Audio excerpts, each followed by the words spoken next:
Olá, seja bem-vindo ao Boletim de Finanças Sustentáveis. E nesse boletim, nós vamos falar sobre financiamento climático, mas sob uma perspectiva um pouco diferente.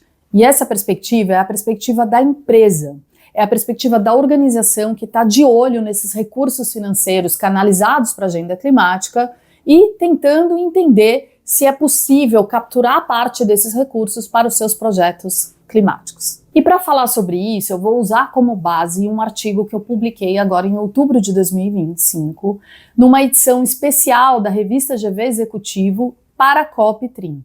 Essa é uma edição super interessante, tem vários artigos maravilhosos sobre os temas ligados, à questão climática, e aí tem um artigo meu exclusivamente sobre financiamento climático e sobre estruturando projetos a partir da racionalidade econômico-financeira.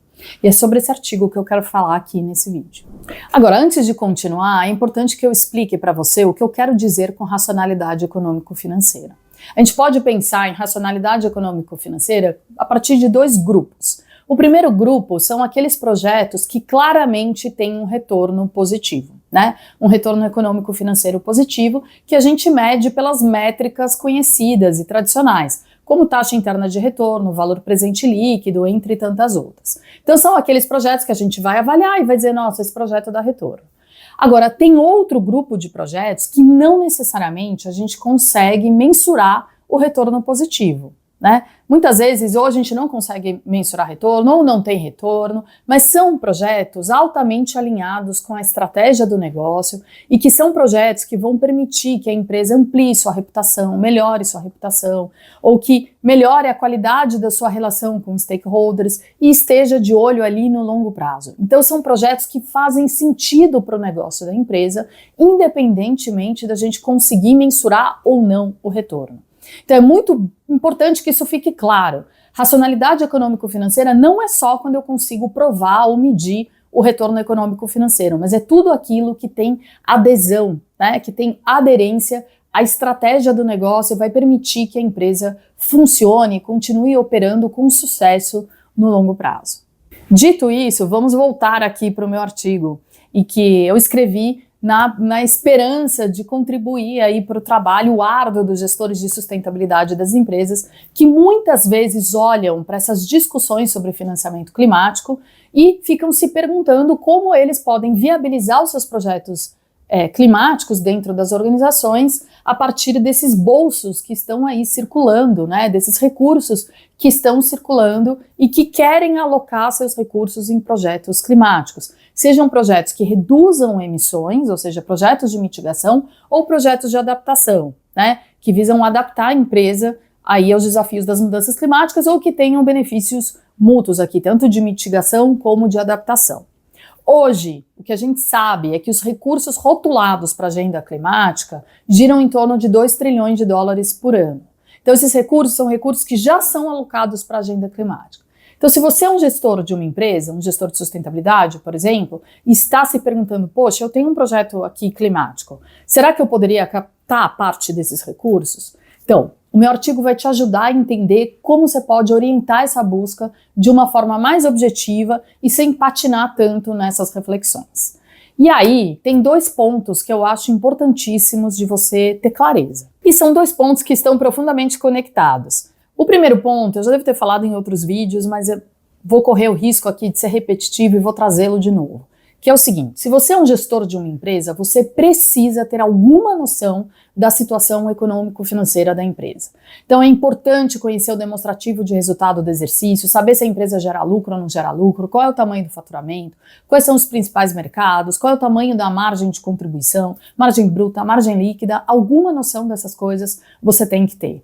E o segundo ponto é conhecer o balanço patrimonial da empresa e entender qual é o tamanho do ativo, qual é o nível de endividamento da empresa, então qual é o percentual do passivo sobre o total de ativos. Esse tipo de informação é uma informação básica que faz com que você tenha uma noção do contexto operacional da empresa. Isso é muito importante, porque isso vai ajudar você a ajustar o tom de como você apresenta projetos de sustentabilidade e de como você apresenta projetos climáticos. Aqui nesse vídeo eu vou falar mais sobre projetos climáticos, mas serve para tudo, serve para clima e serve para sustentabilidade. Então é muito importante saber o tom certo para que você possa encaixar o seu projeto no tom e no contexto adequado da empresa. Então, esse é o primeiro ponto ligado à racionalidade econômico-financeira.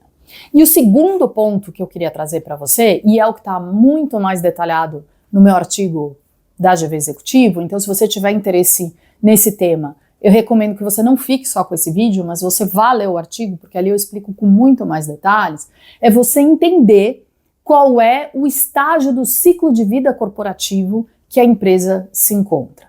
Isso é importantíssimo, porque cada estágio de ciclo de vida, eu já vou falar um pouquinho mais sobre isso, mas cada estágio de ciclo de vida tem os seus desafios particulares, eles são muito diferentes. Eles são muito diferentes e eles repercutem nos fluxos de caixa da empresa, então cada estágio do ciclo de vida corporativo tem um comportamento de fluxo de caixa, previsibilidade de fluxo de caixa e quais são os instrumentos financeiros típicos para financiar a empresa em cada um dos seus estágios do ciclo de vida corporativo. Portanto, eles podem variar enormemente. E se você, como gestor de sustentabilidade, não tiver uma ideia clara sobre isso, de novo, você pode estar completamente fora do tom. Eu participo de reuniões de conselho e eu já participei de apresentações de projeto, não só de sustentabilidade, mas de outras áreas da empresa, exatamente completamente fora do tom operacional, contábil, financeiro que a empresa estava enfrentando naquele momento. Então, isso é fundamental para que você, inclusive, consiga capturar os ouvidos, né, a atenção daqueles que precisam aprovar o seu projeto. Então, essa questão do ciclo de vida corporativa é essencial. Mas, afinal, o que são e quais são esses 6 estágios do ciclo de vida corporativo?